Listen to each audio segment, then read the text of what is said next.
Hello students, so this is our lecture 17 of our subject digital system design, and the topic which we are going to cover today is flip-flop conversion and race around condition. So these are the contents of today's lecture which we will be going through to cover our main topics of flip-flop conversion and race around condition. So before going to the flip-flop conversion, we actually need to understand the excitation table of the flip-flops, and the race around condition is a problem associated with the flip-flops. So to complete the race around condition, we will be discussing what are the different solutions available to overcome this race around condition. So these are the contents of today's lecture. Okay. So let's start with the first subtopic of ours, excitation table of the flip flops. Okay. So the tables which are already available here, which are shown to you, are the truth tables.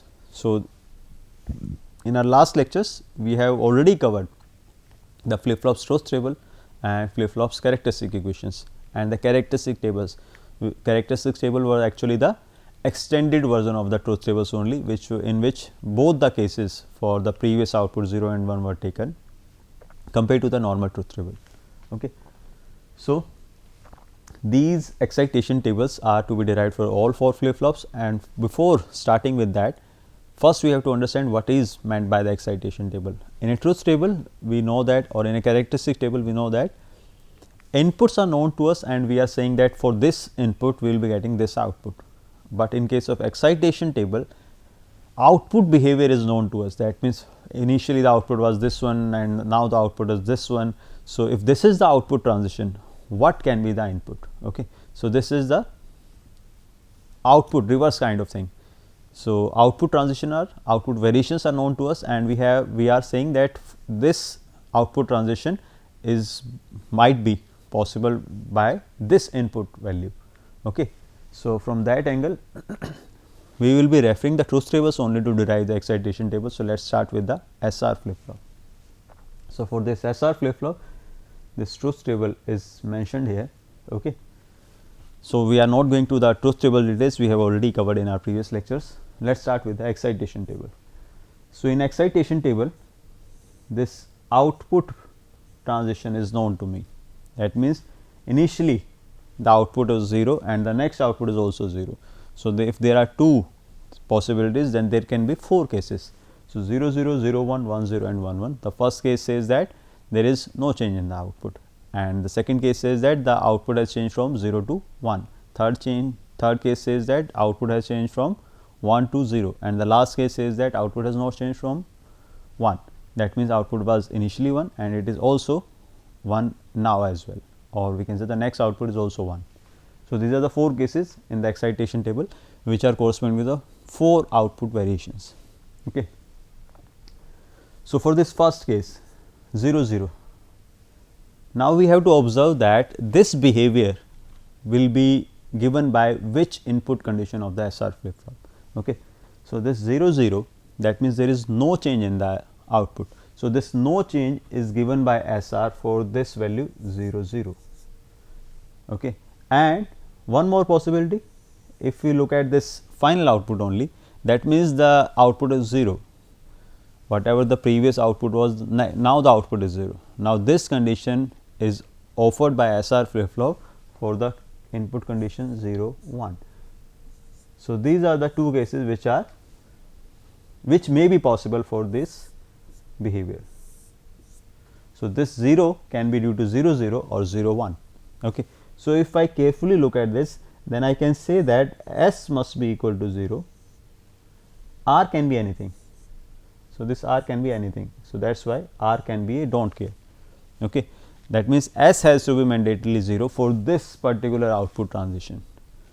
R is up to you, whatever you want to use. Okay. Similarly for this second case 0 1. Now 0 to 1 is a toggle case. The toggling facility is not offered by the SR flip flop. Okay. So that possibility has been sidelined. Now 0 to 1 transition. Transition is not important here. The final value 1 is important. This 1 will be available in a SR flip flop in only one case, that is this 1 at the output is available, Qn plus 1 is equal to 1 when S is equal to 0, S is equal to 1 and R is equal to 0, that is the only case. So we have mentioned it 1 0. Similarly, for this third case, 1 to 0 transition. 1 to 0 transition means the final output is reset. So, 1 to 0 is actually a toggle case also, but this toggling cannot be provided by the SR flip flop. So, that is why that possibility again it is sidelined. The only possibility for getting a 0 output for the present output as 1 and next output to be 0. So, that is the only possibility, that means 0 1. So, we have added 0 1 here. Okay. Now, coming to the last case, 1 to 1, that means there is no change in the output. This no change is provided by the SR flip flop for this 0 0 condition. Okay. So, for this 1 I can have this possibility, for this transition I can have this as my first possibility, and again this 1 can also be provided by this 1 0 case. So, I have mentioned 1 0 also here, that means these are the two input possibilities which could have resulted in this output behavior. Okay. So, if we examine this, we can say that R has to be mandatorily 0 and S can be anything. So, I have mentioned a cross here. Okay. So, this becomes the excitation table of SR flip flop. That means, for the provided output transitions we are predicting the inputs, and covering those cases we are assembling those cases into a one particular value in terms of 0 cross, 1 0, 0 1 and cross 0. Similarly, let us proceed with the JK flip flops excitation table. So, the first three cases are exactly the similar, we are not covering those cases 0 to 0, 0 cross, sorry, not the first three cases, but the first and the last case.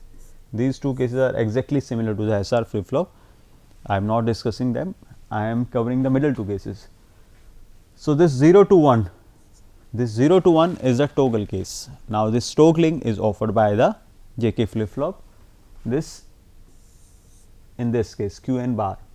That means, if my output was 0, it will be 1, if my output was 1, it will be 0.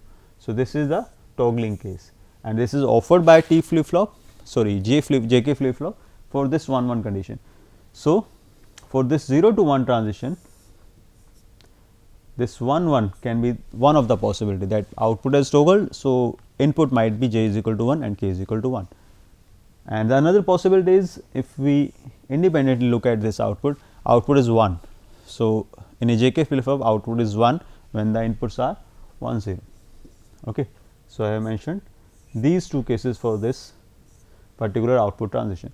So, if we carefully look at this, we can say that j is equal to 1 and k can be anything. Okay. So, that is why 1 cross. Now, covering this third case, 1 to 0 transition. For this 1 to 0 transition, I can again see that this corresponds to, I am changing the color deliberately. So, for this 1 to 1 transition,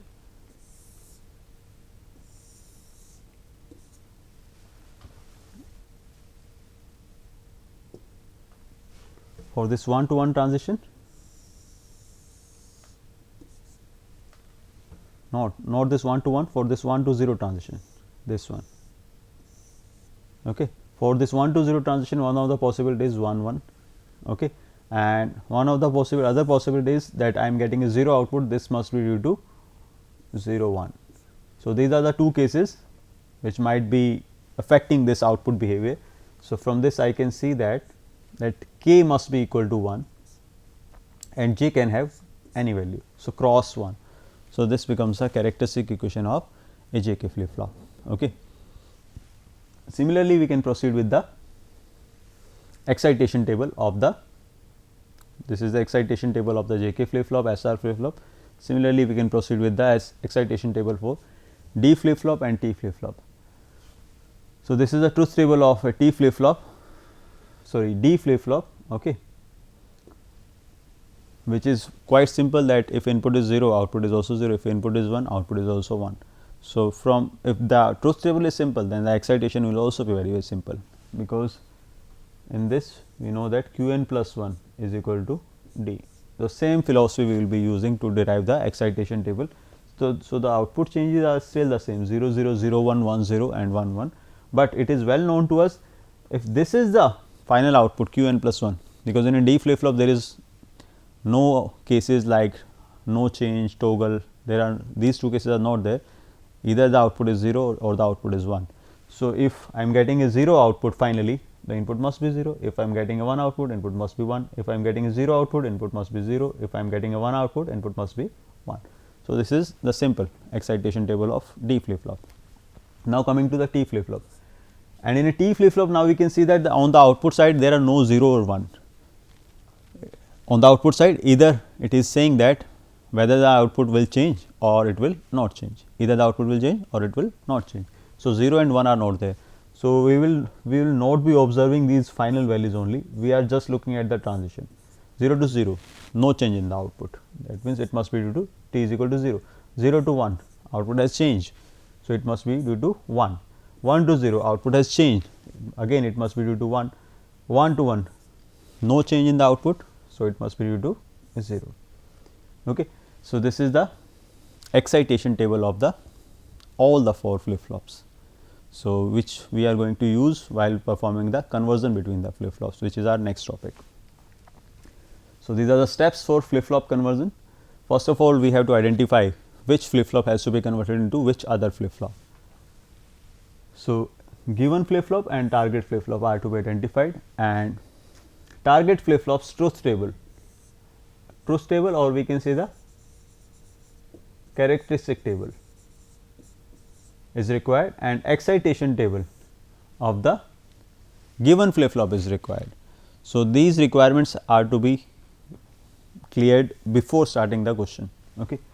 Otherwise, it will lead to some wrong results. And then we have to solve K-maps for the inputs of the given flip flops, and then make connections as per the minimized K-map expressions. Okay.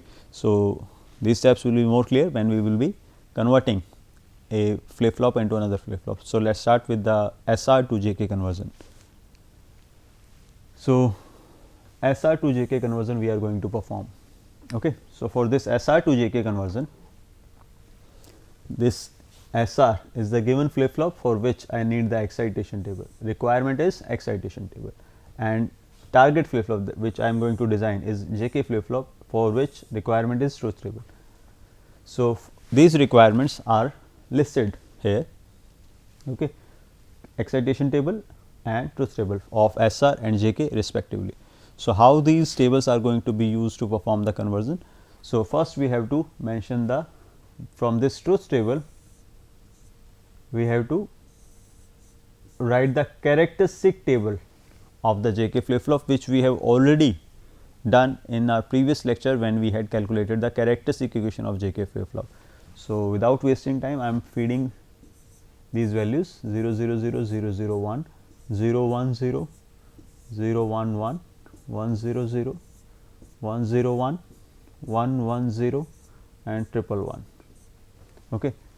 So, for this these are the cases which we are going to cover. For 0 0 I am going to have a no change in my output, that means 0 will remain 0, 1 will remain 1. For 0 1 I will be having a 0 output whatever the previous output was, and for 1 0 I will be getting a 1 output whatever the previous output was, and similarly for 1 1 I will be getting a toggled output, that means 0 will become 1 and 1 will become 0. So, this is the characteristic equation, characteristic table which is derived from the truth table already covered by us. Okay. Now, this q n and q n plus 1, this transition, this q n and q n plus 1 transition is to be observed carefully, and using the excitation table of the SR flip flop these values are going to be filled. So, for 0 0 you can see that for 0 0 S is 0, R is cross. So, 0 cross. Similarly, for 1 1, for this 1 1 cross 0, 0 0 0 cross, 1 0 1 0 0 1 0 1 1 0 1 1 cross 0 0 1 1 0 and 1 0 0 1. So, these are the transitions which are possible for this SR, sorry, these are the cases which are paid for SR flip flop using the excitation table. That means, if this is the behavior of JK flip flop and this behavior has to be replicated by SR flip flop, then how it is going to be possible. So, this table is indicating that this behavior of JK flip flop can be achieved by SR flip flop if this input is applied. Okay. So, let us start with the further process. For S and R, I have to solve the K maps. I can see that there are two ones which correspond to 4 and 6, 4 and 6, and there are two don't care terms, this one which corresponds to 1 and this one which corresponds to 5. So, 1 and 5. Okay. Similarly, R is equal to, you can check that there are these two ones. So, these are the two ones which corresponds to 3 and 7, 3 and 7, and don't care terms are 0 and 2. So, these are to be fed into the K map and expressions are going to be calculated. So, let us calculate.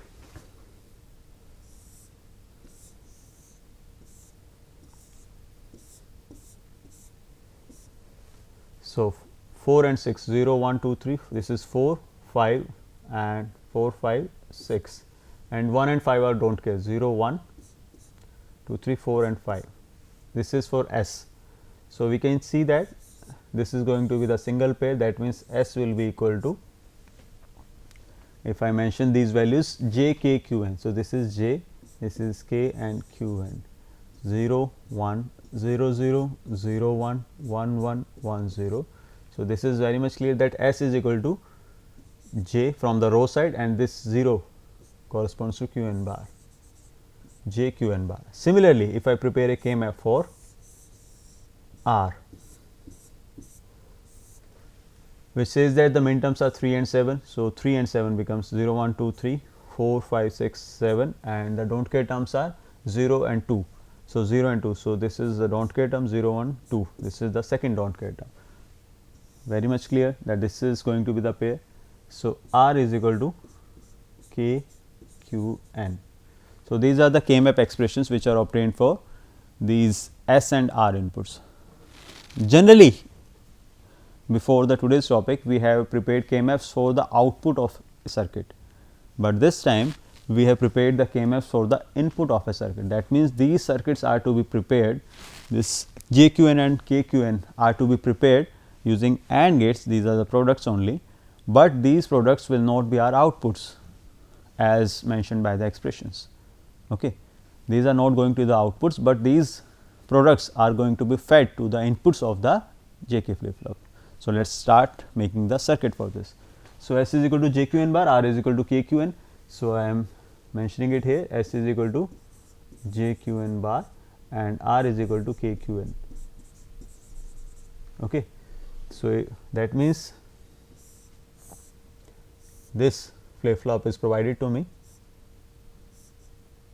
S and R, this is the clock, this is Q and this is Q bar. Now, S is going to be the product of J and Q n bar. Okay. Similarly, R is going to be the product of K and Q n.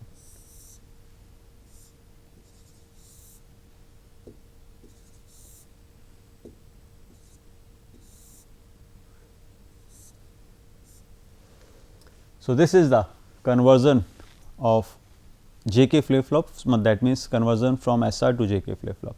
Similarly, we can perform other conversions as SR to D, SR to D, JK to T, JK to D, D to SR, D to T, T to JK, T to D. So, these are the other conversion possibilities. Okay. These can also be completed very much in the same process like we have converted a SR into JK flip flop. The key thing has to be remembered that SR is not going to be the target flip flop in any cases, because we will not be preparing a deficient version, because SR is having a deficiency. That means, some of the output is invalid and all other flip flops are providing me a valid output. So, I will not be converting a fully functioning flip flop into some deficient flip flop which is not able to provide a value. So that is why SR cannot be the target flip flop for any other source flip flop, given flip flop. Okay. So these are the conversion possibilities. Now let us start with the last topic of ours for the today's lecture, race around condition. So this race around condition, it is a problem associated with JK flip flop, and when J is equal to K is equal to 1. And what is the problem? In general, when J is equal to 1 and K is equal to 1, we know that we will be getting a toggled output. Okay. But this problem states that whenever we are using a level clock in a JK flip flop and J is equal to 1 and K is equal to 1 are applied, then what we were saying that we will be getting a toggled output, then now getting this toggled output becomes the uncertainty. That means I may get the toggled output, I may not get the toggled output. So we have to understand how this is happening. So let us start with the discussion on this JK flip flops race around condition. So let us assume that J is equal to 1. I have indicated this J is equal to 1 like this. Similarly, K is equal to 1 and a level clock is there. So I am using a clock.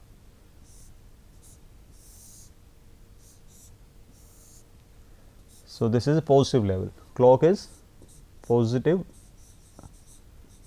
level. Okay. Then I will be writing the Qn plus 1 next output. So let us assume that it is initially 0 before the application of the pulse. So if we indicate this is the starting point. So at this starting point, J is equal to 0, K is 0, clock is not there, Qn plus 1 is 0. So at this point, J is equal to 1, K is equal to 1 and clock's active portion has started. So the output can toggle. Okay. So for this 0 will become 1. Okay. Now this 0 to 1 transition, this again if we consider that we are getting a 0 to 1 transition. Now at this point of time in this clock's operation, J is still 1, K is still 1, clock's active portion is still there. So there is a possibility that this Q will again toggle. Okay. So if it has again toggled, then again at this point of time in the clock's positive half, we can see that J is still 1, K is still 1, clock active portion is still there. That means this output can still toggle. So this 0 will become again 1. And at this point of time, we can check that J is still 1, K is still 1, active portion is still there. So this will again become 0. Now at this point of time, J is still 1, K is still 1, but the clock's active portion is not there. So now the output transitions are not going to be there and it will remain this until the next positive level has been applied. Okay. So we can say that before the application of the pulse it was 0 and after the application of the pulse it is again 0. But it is not like that the toggling has not been there. Toggling is there, but due to this prolonged duration of the positive level clock, this toggling has been repetitive. So I just want to ensure that these kind of repetitions should not be there. Okay. So if I am able to ensure that this toggling happens just once, I can solve this JK, this race around condition of the JK flip flop. So this is the JK flip flop, this is the race around condition of JK flip. So this is the problem. Now how we are going to solve this? This we have got the idea that this clock's duration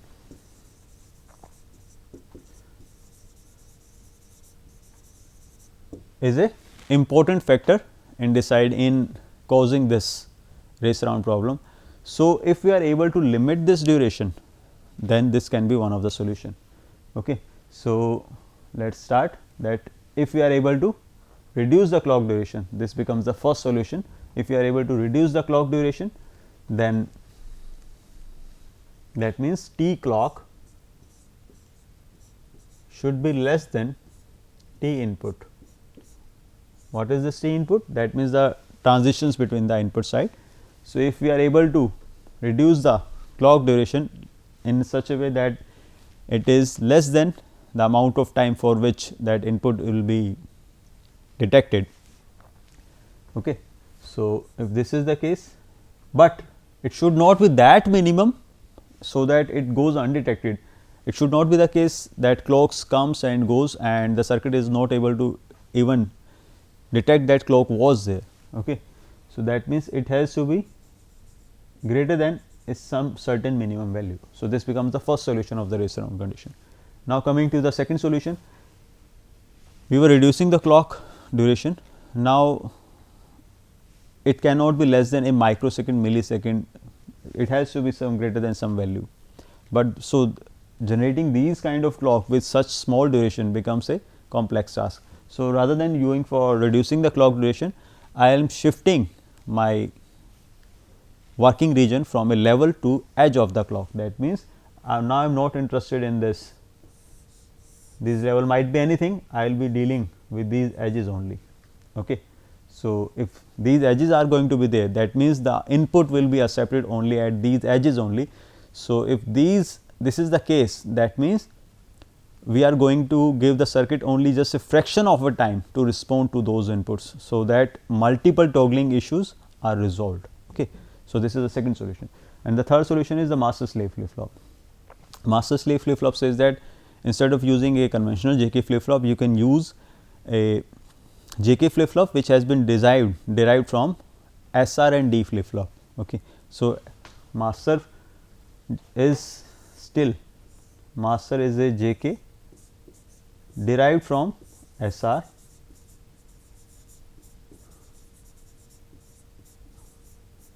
and slave is actually D flip flop. Again, that D flip flop is again derived from SR. Okay.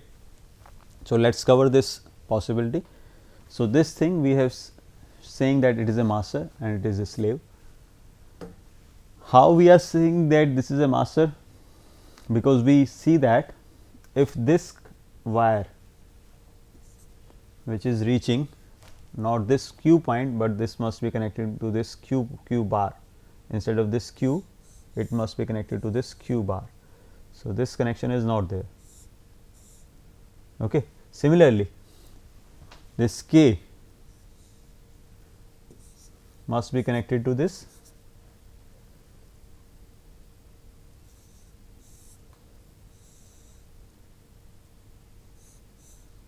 Q terminal. Okay. So, this is actually getting the QS bar, and QS, why I am saying QS bar, Q from the slave output and bar version. So, that is why QS bar, and this is your QS. Okay. So, these are the feedbacks which are sent to this first SR flip flop, and if the input, the NAND gates which are accepting the input are also getting the feedback, they become the, now in that case it becomes the JK flip flop. Now, JK flip flop is the conventional flip flop and this is the SR flip flop. So, but SR I am saying that it is a D flip flop. Why it is a D flip flop? Because we can see that S is connected to QM and R is connected to QM bar. Okay.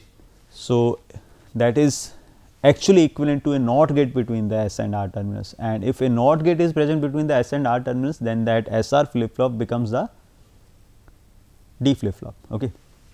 So, that is why I am saying that it is a D flip flop. Now, it is very much clear to us, if anything is applied at the terminal of this, if I apply a 0, then this will be 1, and if 0 is entering a D flip flop, output will be 0, and if 1 is entering, then it will be a 0, and for that I will be getting a 1. So, for 1 I will be getting a 1 and for 0 I will be getting a 0. That means, slave will just copy the output of the master. Okay.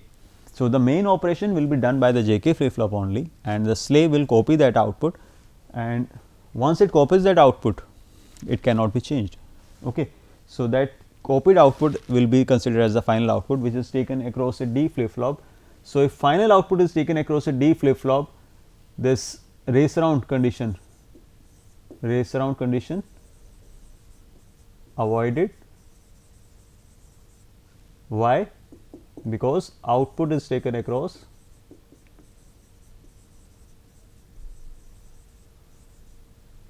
D flip flop. So, that is why race around condition is not there, but this SR flip flop is used to design the D flip flop.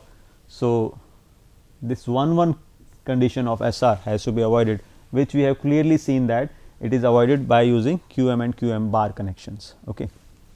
So, both these values cannot be 1 simultaneously, because S is connected to QM and R is connected to QM bar.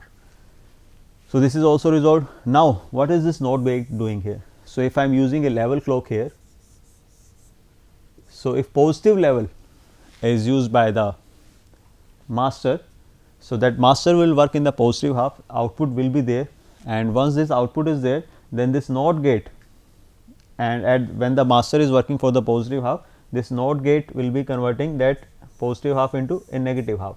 Okay. So, that this slave will not be functional, but when the second half of the clock arrives and this master is not working, when this half of the clock arrives, so this master will not be working, but this NOT gate will convert this into a positive cycle, and this for this positive cycle slave will be working. And what is the work of the slave? To just copy the output of the master from its output to its own output. Okay. From it, because it is accepting the master's output on its input, and that will be delivered at the output by just simply copying action because of a D flip flop. So, in this way we have covered all the possibilities of resolving race around condition using 3 possibilities, and this master slave is an important solution for race around condition. So, with this we come to the end of today's lecture. Thank you very much.